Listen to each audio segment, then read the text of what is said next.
तो चलिए प्रश्न नंबर 6.2 का पहला क्वेश्चन देखते हैं। पहला क्वेश्चन, आकृति 6.28 में x और y का मान ज्ञात कीजिए और फिर दर्शाइए कि AB समांतर CD है। तो यहाँ पे इस फिगर में x और y का मान ज्ञात करना है और दर्शाना है कि AB समांतर CD है। तो यहाँ पे जो सब दिया गया है, यहाँ पे एंगल PRA बराबर 50 डिग्री दिया गया है और एंगल CSQ बराबर 130 डिग्री दिया गया है और मुझे निकालना है एंगल X और ये एंगल Y और दिखाना है कि AB समांतर CD है। तो चलिए जो दिया है वो लिखता हूँ। तो यहाँ पे दिया गया है एंगल PRA बराबर 50 डिग्री और एंगल CSQ बराबर 130 डिग्री। तो यहाँ पे X पहले निकालना है। तो यहाँ पे देखिए, यहाँ PQ एक रेखा है, उस पे दो कोण बना है। यहाँ पे एक तो X बना है और ये कोण तो X बना है और दूसरा बना है PRA 50 डिग्री। तो ये कोण मिला के 180 डिग्री हो जाएगा रेखिक युग्म से। तो यहाँ पे लिखेंगे एंगल PRA प्लस X बराबर 180 डिग्री रेखिक युग्म से। और यहाँ पे PRA कितना दिया है 50 डिग्री प्लस X बराबर 180 डिग्री, इसीलिए X बराबर 180 माइनस 50 बराबर कितना हो गया 130 डिग्री। यहाँ पे X बराबर कितना आ गया 130 डिग्री। अब यहाँ फिगर में एंगल Y जो है ना, ये 130 डिग्री के बराबर हो जाएगी, क्योंकि यहाँ पे ये PR और CD बिंदु इस पे प्रतिच्छेद कर रही है DS पे। तो यहाँ पे आमने सामने का कोण बराबर होगा शीर्षाभिमुख कोण से। तो यहाँ पे लिखेंगे एंगल Y बराबर 130 डिग्री। इस इक्वेशन को 1 मान लेते हैं, क्योंकि यहाँ पे Y बराबर 130 डिग्री हो जाएगा आपका शीर्षाभिमुख कोण से। लिख देंगे यहाँ पे शीर्षाभिमुख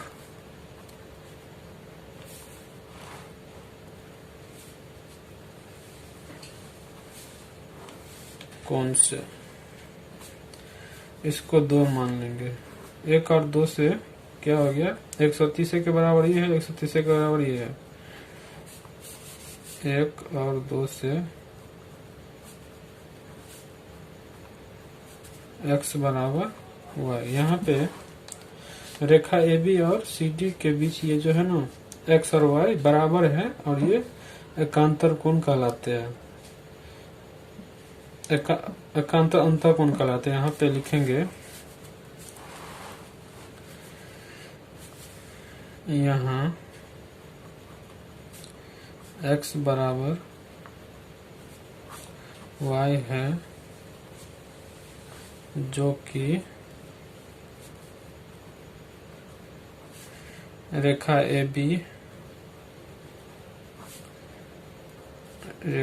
AB और CD के बीच एकांतर अंतःकोण है। इसीलिए ये रेखा AB समांतर CD होगा। इसमें ये रेखा AB समांतर CD। चलिए नेक्स्ट क्वेश्चन देखते हैं। क्वेश्चन नंबर 2 क्या है। क्वेश्चन नंबर 2 है, आकृति 6.29 में यदि AB समांतर CD और CD समांतर EF और Y अनुपात Z बराबर 3:7 हो तो X का मान ज्ञात कीजिए। तो यहाँ पे AB समांतर CD है और CD समांतर EF है। तो यहाँ पे और ये नाम रख लेते हैं, ये P और Q एक तिर्यक रेखा है जो कि यहाँ पे इस बिंदु पर इस पे प्रतिच्छेद कर रहा है। तो यहाँ पे X का मान निकालना है। तो यहाँ पे लिखेंगे कि हल में लिखेंगे पहले। तो हल में लिखेंगे, दिया है कि AB समांतर CD और CD समांतर EF और y अनुपात z बराबर 3:7 है। तो यहाँ पे लिखेंगे, यहाँ पे अनुपात का मतलब होता है बट्टा, तो यहाँ पे y बट्टा z बराबर 3/7 हो जाएगा, या y का मान निकालेंगे तो 3/7 गुने यहाँ पे z जो है ना ऊपर में आ जाता है इस साइड, ये हो गया, यानी आपका y का मान कितना आ गया 3z। तो आप y का मान आ गया। अब लिखेंगे चूंकि ए बी समांतर क्या है सी डी और सी डी समांतर है ई एफ, तो यहाँ पे ए बी के समांतर सी डी है और सी डी के समांतर ए बी है और सी डी के समांतर ई एफ है। तो आपने पर में 6.6 में क्या पढ़ा है कि एक ही लाइन के समांतर रेखाएं आपस में समांतर होता है। तो यहाँ पे एक ही लाइन सी डी है, इसके समांतर ए बी है इस फिगर में, और सी डी के समांतर ई एफ है, इसीलिए ए बी समांतर ई एफ होगा। यहाँ पे लिखेंगे ए बी समांतर ई एफ। तो यहाँ पे ए बी और ई एफ में फिगर में देखो x बराबर z हो जाएगा एकांतर कोण से लिखेंगे, इसीलिए एंगल x बराबर z, एकांतर कोण बराबर होते हैं एकांतर कोण से।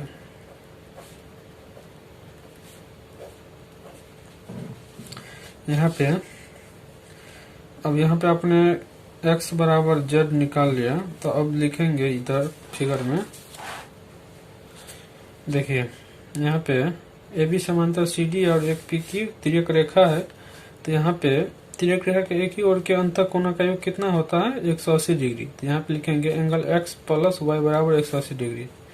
यहाँ पे लिखेंगे पहले चूंकि ए बी समांतर सी डी, इसीलिए एंगल x प्लस y बराबर 180 डिग्री हो जाएगा, एक ही ओर के अंतः कोण।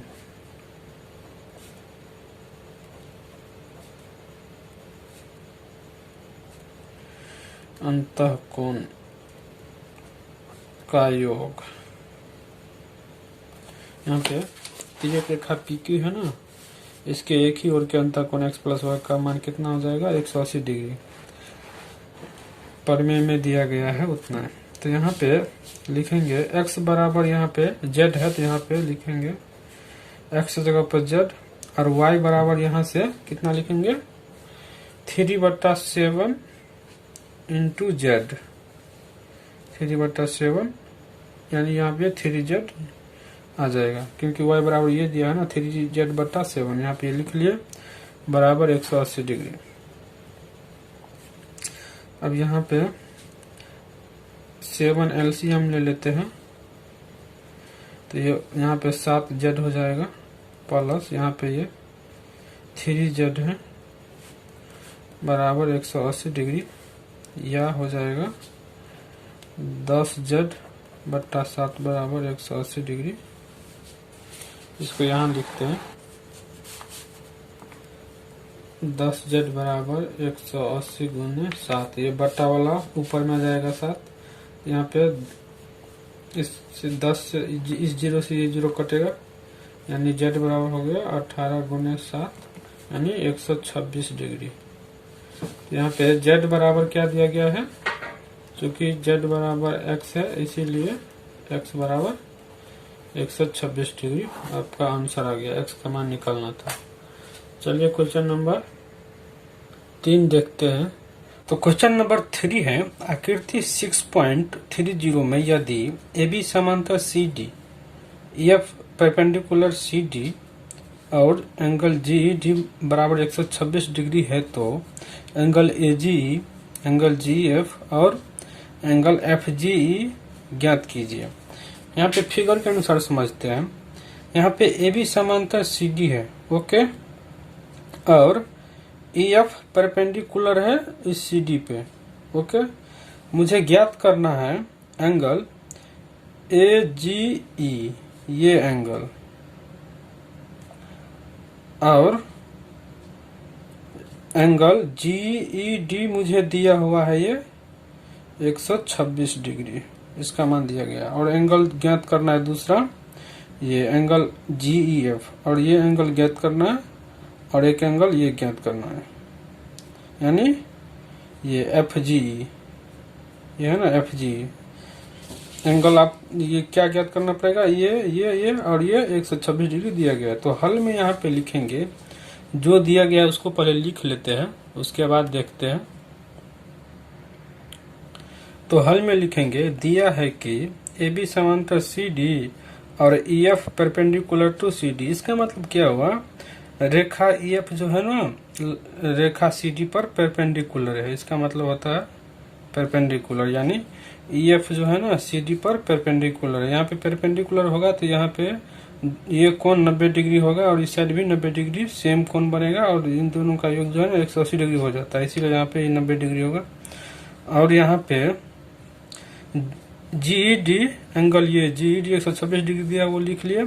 ज्ञात करना है AGE ये एंगल, और GEF ये एंगल, और FG ये एंगल। तो चलिए पहले एंगल AGE ज्ञात करते थे। यहाँ पे लिखेंगे,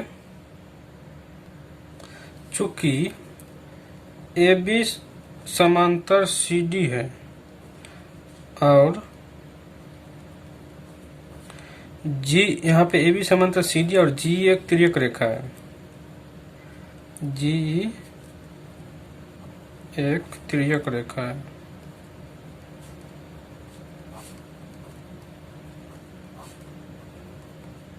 इसीलिए एंगल AGE बराबर हो जाएगा एंगल GED के बराबर हो जाएगा। क्यों होगा बराबर, क्योंकि यहाँ पे एक ये तिर्यक रेखा है G, इसीलिए ये कोण बराबर ये कोण हो जाएगा एकांतर कोण से, एकांतर अंतः कोण से, क्योंकि अंदर वाला है ना, इसीलिए अंतः कोण से हो जाएगा। यहाँ पे GED का मान कितना दिया गया है 126 डिग्री, तो यहाँ पे लिख देंगे या एंगल AGE बराबर, एंगल GED का मान 126 डिग्री है, यहाँ पे एंगल AGE का मान कितना आ गया 126 डिग्री। आपका पहला आंसर आ गया। अब निकालना है एंगल GEF, तो यहाँ पे एंगल GEF निकालना, यानी ये एंगल निकालना है। तो यहाँ पे लिखेंगे पहले एंगल GED बराबर क्या हो जाएगा, angle GEF plus angle FED। Figure में देखिए एंगल GED को मैंने लिखा, एंगल ये है ना एंगल GED, इस पूरा को मैंने लिखा एंगल GEF, ये एंगल प्लस एंगल FED, ये एंगल, ये दोनों मिलकर जो है ना, ये और ये दोनों मिलकर ये पूरा बना है GED, इसीलिए मैंने GED बराबर लिखा एंगल GEF और एंगल FED। तो यहाँ पे एंगल GED का मान 126 है, यहाँ पे 126 लिख लेते हैं। यहाँ पे GF निकालना है तो इसको ऐसा ही रहने देते हैं, अब प्लस FED का मान कितना है, ये 90 डिग्री, तो यहाँ पे 90 डिग्री लिख देंगे, या यहाँ पे लिखेंगे 126 डिग्री। यहाँ पे 90 डिग्री इस साइड आएगा तो माइनस में चला जाएगा, या एंगल बराबर हो गया आपका GF, या लिखेंगे यहाँ पे, इसको GF को पहले लिख लेते हैं, नहीं तो यहाँ पे चलिए बाद में लिख लेंगे।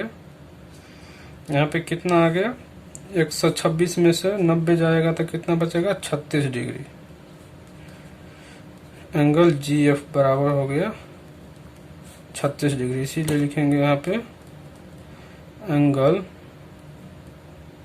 GEF बराबर 36 डिग्री। आपका एक आंसर ये आ गया। अब निकालना है क्या, एंगल ये FGE।